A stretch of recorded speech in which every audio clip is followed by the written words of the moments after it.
حضرت ابراہیم علیہ السلام کے متعلق انہوں نے جھوٹ باندھا ہے، وہ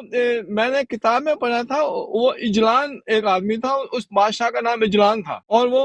جو اس کے علاقے میں عورتیں آتی تھیں اس کے ساتھ وہ زنا کاری کرتا تھا، لیکن جس کی وہ بہن ہوتی تھی وہ بہن کو چھوڑ دیتا تھا، لیکن بیوی اور بیٹی کے ساتھ وہ زنا کیا کرتا تھا۔ تو یہ میں نے کتاب میں پڑھا تھا، تو اس میں انہوں نے یہ بتایا تھا کہ جو حضرت ابراہیم علیہ السلام تھے انہوں نے جو ہے وہ جناب سائرہ کو بتایا تھا کہ یہ میری بہن ہے۔ تو اس لحاظ سے پھر جب وہ اجلان ان کے ساتھ زیادتی کرنے لگا تو اس کو ایک دفعہ فالج کا اٹیک ہوا، دوسری دفعہ پھر فالج کا اٹیک ہوا،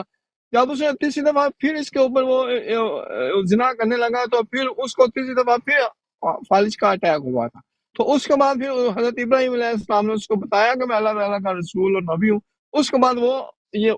طائب ہوا تھا۔ بات یہ ہے کہ ابراہیم علیہ السلام نے اپنی بیوی کو بھیجا نا بادشاہ کے لیے، ہاں جی، بادشاہ نے بلایا بھی تھا کہ اس کی بیوی خوبصورت ہے، زنا کے لیے بلایا تھا۔ ہاں جی بالکل، ہاں جی بالکل، انہوں نے کہا تھا کہ یہ میری اب بعد میں زنا نہیں ہوا تو الگ بات ہے نا، لیکن زنا کے لیے تو بھیجا۔ ہاں جی، لیکن انہوں نے 3 جھوٹ بولے تھے وہاں پہ، یہ ان کی کتابوں میں یہ لکھا ہوا ہے۔ بالکل بخاری وہ حدیث جو میں نے دکھائی تھی نا اسی میں لکھا ہے۔